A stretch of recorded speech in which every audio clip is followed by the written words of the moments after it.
Assalamualaikum warahmatullahi wabarakatuh. Salam sehat dan bahagia. Bapak dan Ibu guru hebat, putaran waktu telah mengantarkan kita sampai pada titik saat ini. Titik di mana kita berada di bagian akhir materi modul 1.1, Refleksi Filosofis Pendidikan Nasional Ki Hajar Dewantara. Filosofi yang disampaikan oleh Ki Hajar Dewantara sebenarnya telah mengakar kuat dalam kehidupan kita sehari-hari, terutama dalam kehidupan kita sebagai pendidik. Adapun pemikiran dimaksudkan adalah yang pertama, Ki Hajar Dewantara mengajarkan kepada kita bahwa sejatinya pendidikan adalah memberi tuntunan terhadap segala kekuatan kodrat yang dimiliki anak agar ia mampu mencapai keselamatan dan kebahagiaan yang setinggi-tingginya, baik sebagai seorang manusia maupun sebagai anggota masyarakat. Pendidikan bisa diibaratkan seperti kasih sayang seekor induk ayam kepada anak-anaknya agar hidupnya selamat dan bahagia. Untuk mencapai tujuan mulia tersebut, induk ayam yang sangat mengenali kodrat anak-anaknya akan menuntun dan membimbing anak-anaknya agar senantiasa berada di jalan yang benar. Induk ayam juga akan berusaha selalu melindungi sang anak dari berbagai ancaman yang dapat membawanya ke jalan kesesatan dan malapetaka. Sang induk akan senantiasa memberi rasa aman dan nyaman, bahkan dirinya rela berkorban. Begitulah hakikat pendidikan yang diajarkan Ki Hajar Dewantara. Yang kedua, dalam menuntun peserta didik, hendaklah kita memberi tuntunan disesuaikan dengan kodrat alam dan kodrat zamannya. Bentang alam dan kondisi geografis yang berbeda antara wilayah satu dengan wilayah yang lain secara nyata harus disikapi secara proporsional. Murid yang berada di wilayah perkotaan dengan segala kelebihan dan aksesibilitas yang dimilikinya tentu akan mendapatkan proses pendidikan yang berbeda dengan murid yang berada di wilayah pedesaan maupun kepulauan, mulai dari kurikulumnya, metode mengajarnya, pendekatannya, sampai dengan lembar kerjanya. Begitu juga dengan perkembangan zaman sebagai sebuah kodrat kehidupan. Dia akan senantiasa berubah dan berkembang dari waktu ke waktu. Dan hal ini tentu akan sangat mempengaruhi proses pendidikan terhadap peserta didik kita. Jika diibaratkan tanaman padi, menumbuhkan tanaman padi di wilayah dengan persediaan air melimpah dan wilayah dengan persediaan air yang kurang pasti berbeda. Di wilayah dengan suplai air melimpah, petani dapat menanam jenis tanaman padi yang sangat variatif dan masa tanam sepanjang tahun. Akan tetapi tidak halnya dengan petani yang berada di daerah dengan suplai air yang kurang. Para petani hanya bisa menanam jenis padi tertentu dan pada musim tertentu juga, yaitu musim hujan. Jika tidak, petani harus mencari cara agar sawahnya tetap bisa ditanami padi sepanjang tahun. Jika ditarik dalam kontekstualisasi pendidikan, wilayah dengan debit air melimpah adalah sekolah-sekolah yang berada di perkotaan. Para guru akan lebih leluasa dalam menentukan kurikulum, metode, media, sampai dengan lembar kerja dan bahan ajar. Akan tetapi sekolah-sekolah yang berada di wilayah terpencil dan terluar, para guru tidak memiliki keleluasaan tersebut dikarenakan minimnya daya dukung. Ketika kita bicara tentang kodrat zaman, tentu kita bisa menganalogikan petani padi di sebuah wilayah dalam menanam padi yang mengikuti perkembangan teknologi pertanian. Jika pada zaman dahulu para petani menggemburkan tanah dengan cara dicangkul atau dibajak, kini telah hadir traktor yang membantu proses penggemburan tanah secara cepat dan masif.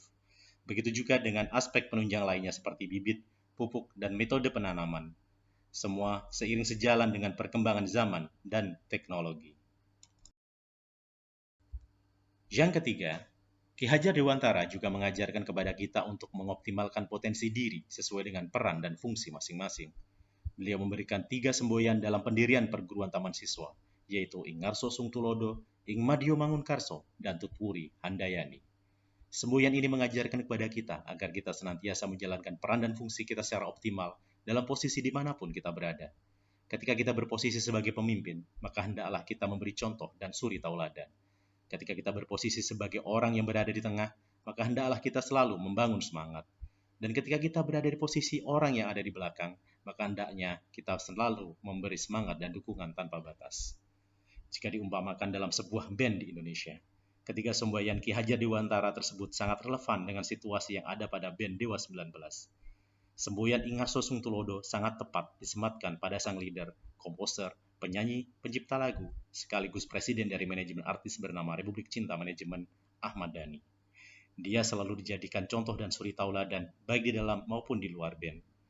Kemampuannya dalam memimpin band telah membawa Dewa 19 dinobatkan sebagai salah satu band terbesar di Indonesia. Semboyan Ing Madyo Mangunkarso rasanya sesuai jika disematkan pada sosok gitaris Dewa 19 bernama Andra Ramadan. Sebagai founder Dewa 19 yang masih eksis bersama Ahmad Dhani, Andra Ramadan adalah sosok yang mampu menjembatani perbedaan konsep dan ide bermusik Dewa 19. Dia memiliki kemampuan untuk menyeimbangkan idealisme Ahmad Dhani dan personil-personil lainnya. Dia juga mampu menggalang semangat bagi rekan-rekan satu band dalam bermusik, sehingga Dewa 19 bisa mencapai usia bermusik selama 30 tahun. Sementara Tutwuri Handayani sangat pas dialamatkan pada dua personil bertipikal pengatur tempo. Mereka adalah Yuka Sampurna yang berposisi sebagai basis dan Agung Yuda Asmara yang berposisi sebagai drummer. Dengan posisi mereka yang berada di barisan belakang, mereka mampu memberi dukungan kepada sang komposer dan pencipta lagu agar terus produktif. Mereka juga memastikan tempo yang dimainkan tidak akan lepas dan meleset. Dan yang keempat, pemikiran Ki Hajar Dewantara lainnya adalah teori rasa, teori negatif, dan teori konvergensi. Ketiga teori ini akan lebih mudah jika diumpamakan dengan seorang pembatik dalam menghasilkan karya batiknya. Pembatik di sini merepresentasikan pendidik dalam mendidik peserta didik. Dan karya batik di sini merepresentasikan hakikat peserta didik dalam menempuh proses pendidikan. Pada teori rasa, kita bisa mengumpamakan murid kita sebagai kain putih bakal batik yang masih bersih dari segala macam pola dan sketsa. Pembatik boleh memberi sketsa dan membuat pola sesuai dengan kehendaknya. Pada teori negatif, kita bisa mengumpamakan kain putih bakal batik sebagai kain putih yang sudah penuh dengan sketsa dan pola, dan tidak memungkinkan bagi pembatik untuk menggoreskan apapun dalam kain tersebut. Pembatik hanya bisa mengawasi dan mengamati agar kain batik yang sudah penuh dengan sketsa dan pola tadi tidak mendapat pengaruh buruk dari luar yang akan semakin menurunkan kualitas kain batik. Sedangkan teori konvergensi dapat diumpamakan pada sehelai kain putih bakal batik yang sudah memiliki sketsa, akan tetapi sketsa tersebut masih pudar, sehingga memungkinkan para pembatik untuk menebalkan sketsa yang baik dan membiarkan sketsa yang buruk. Demikianlah 4 filosofi pendidikan nasional Ki Hajar Dewantara yang mampu saya interpretasikan dalam metafora. Terima kasih atas perhatiannya. Wassalamualaikum warahmatullahi wabarakatuh.